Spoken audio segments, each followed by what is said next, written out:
Mersin Tisan. Bugün dalış ve kamp için harika bir bölgeye geldim. Avlanmak için açık sulara doğru palet vuruyorum. Güzelce nefeslendikten sonra 4-5 metre derinlikte ilk dalışımı yapıyorum. Yemlik balıkların kıyıya inmesiyle kofana ve akya gibi avcılar da sıklıkla bu noktalara uğruyor. Şartları fırsat olarak kullanmak için sote bir noktaya gizleniyorum. Saniyeler içinde açıktan 3-4 kiloluk bir kuzu palazı geliyor. Tetiğe basıyorum. Ama o an misina klipsten çıkıyor. Balık şişten kurtuluyor. Kısmetsizlik midir bilmem ama ben ne zaman güzel av yapacak olsam dalışa böyle aksiliklerle başlıyorum.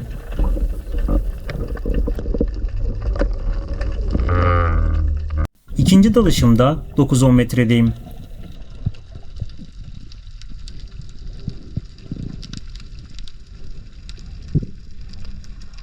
Balığın gelebileceği noktaya, yani açığa doğru beklemeye başlıyorum.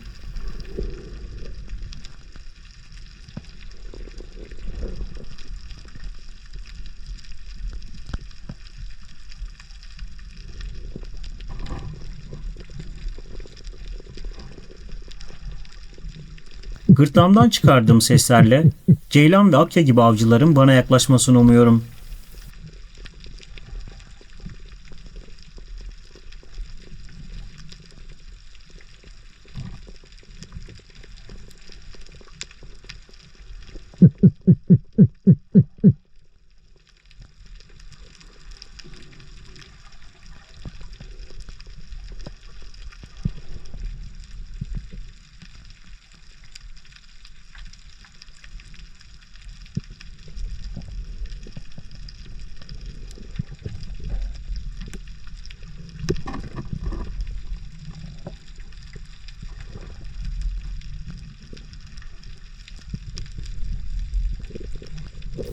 Bir buçuk dakika bekledikten sonra istavrit ailesinden tral balığı geliyor.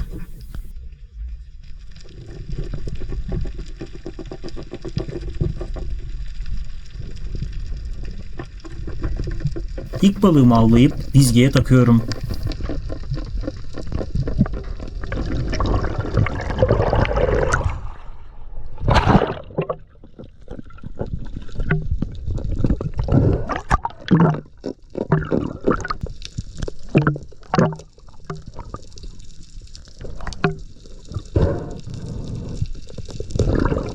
Gördüğüm ilk balığa neden atış yapmıyorum?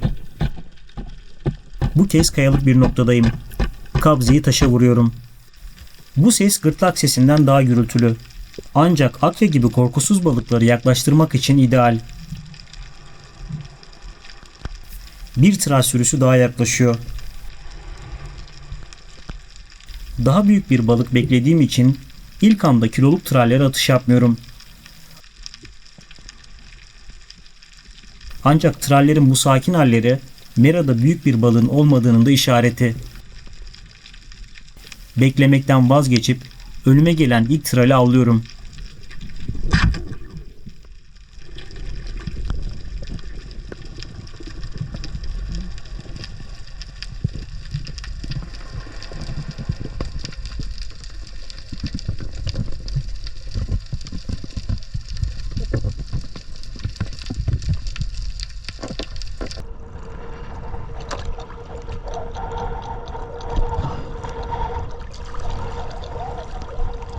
Akdeniz kıyıları bahar ve yaz dönemlerinde tral sürülerine ev sahipliği yapıyor.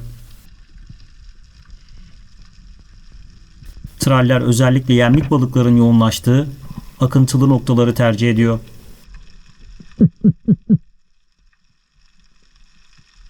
Aynı merada bu kez 8 metreye iniyorum.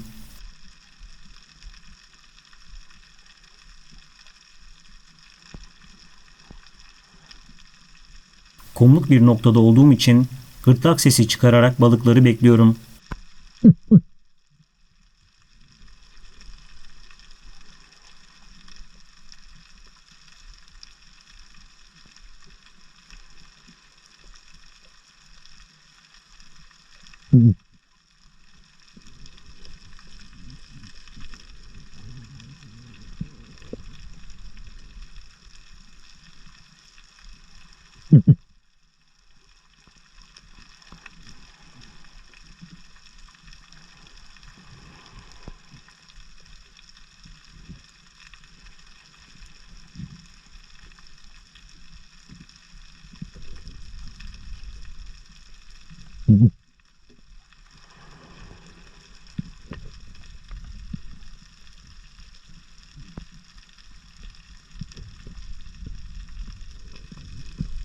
Uzun bir bekleyişin ardından bir tral daha alıyorum. Benim için gayet keyifli bir dalış oluyor.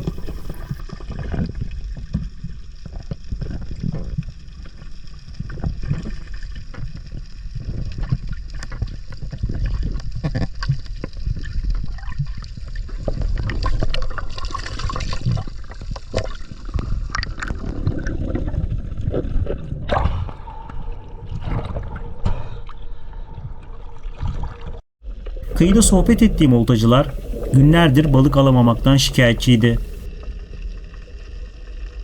Bu yüzden merada böylesine bir sürüyle denk gelmenin keyfini çıkarıyorum.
Dalışlarımda trofe beklediğim için trallere hemen atış yapmıyorum. Ama 2 dakika bekledikten sonra gelen giden olmayınca yaklaşan ilk trali avlıyorum.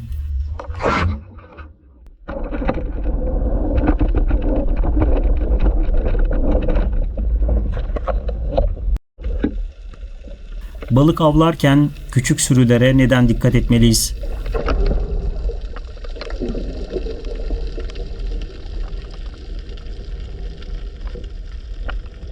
Merada kumluk bir alanda küçük balık sürüleri var.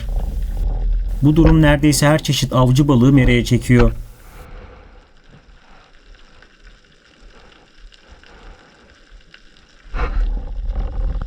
Önümden barakuda sürüsü, arkamdansa tral sürüsü yaklaşıyor.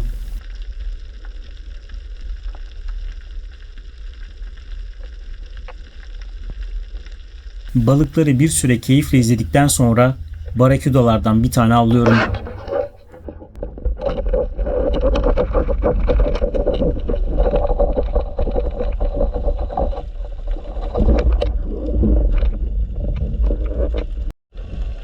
Bu dalışımda çoğu zıpkıncının korktuğu o durum başıma geliyor.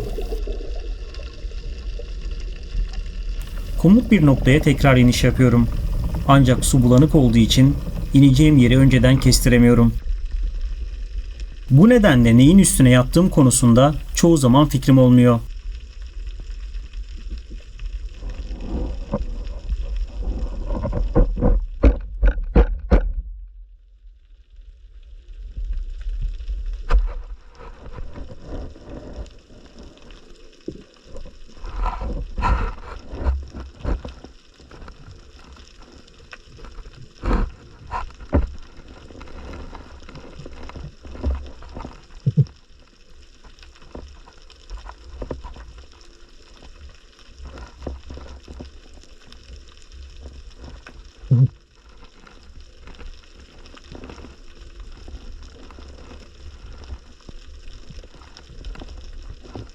Balıkların yaklaşmasını beklerken bir vatozun üstüne yattığımı fark ediyorum. Vatoz saldırgan bir balık olmasa da zehirli bir dikeni var ve üstüne yattığınızda vücudunuza saplaması oldukça muhtemel. Ancak bu defa şanslıyım. Santimlerle kurtuluyorum.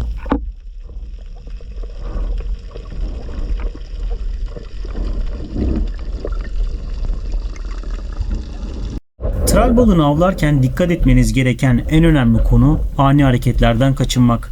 Çok hızlı bir balık olduğu için ani bir sesten çabuk ürküyor ve neredeyse tüm sürüyü dağıtabiliyor. Bu nedenle kafa hareketlerini yavaşlatmak ve zıpkını aniden çevirmemek çok önemli.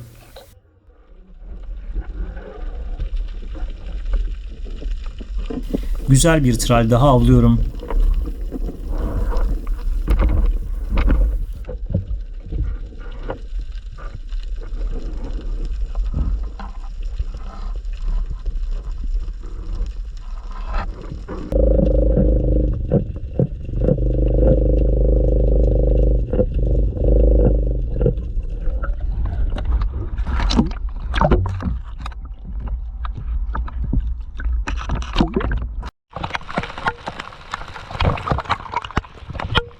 Açık ve güneşli güne rağmen ani bir dolu bastırıyor.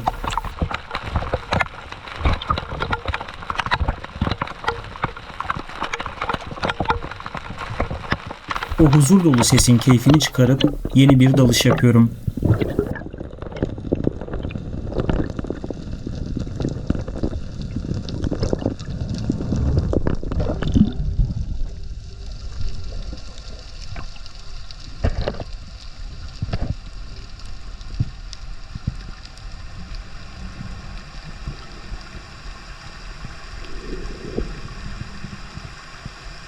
Kabzayı taşa vurarak trallerin yine dikkatini çekmeye çalışıyorum.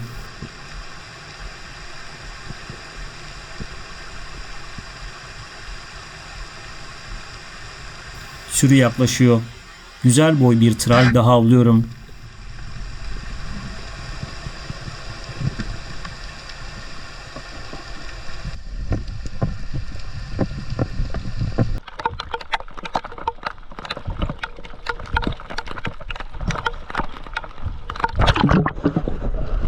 Tral balığını avlamak için dipte ne kadar nefes tutmak gerekiyor?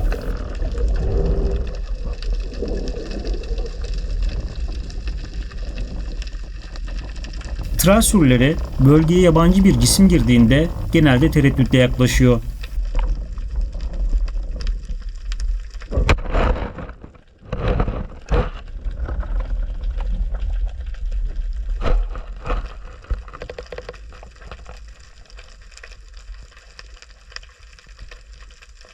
Ancak dipte ne kadar hareketsiz ve uzun kalırsanız siz oranın doğal bir parçası olarak algılıyorlar.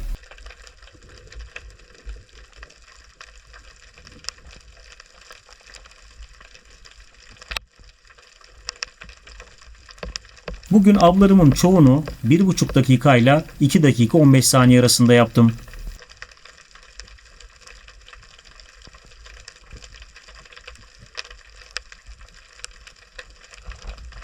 İki dakikalık süreler onların bu güven testi için gayet yeterliydi.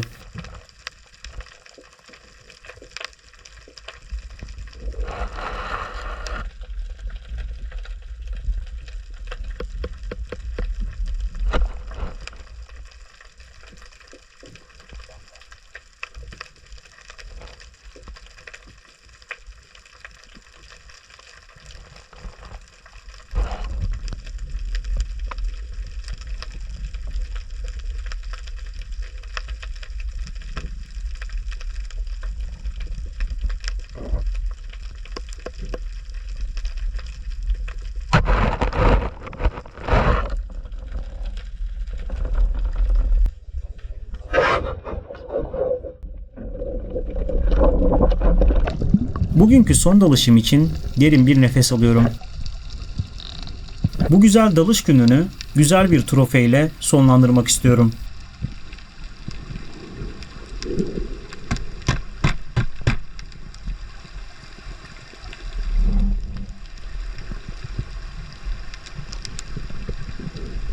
Ancak son ana kadar beklediğim o trofe gelmeyince günü tral menüsüyle kapatıyorum.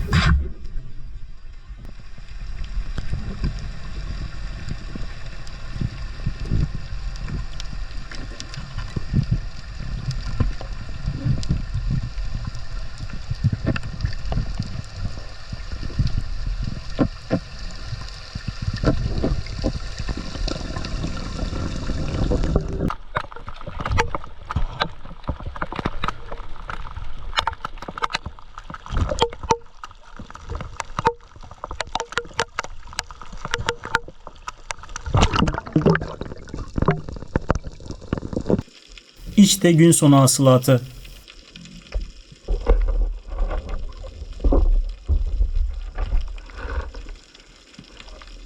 Günü çok güzel balıklar avlayarak tamamladım.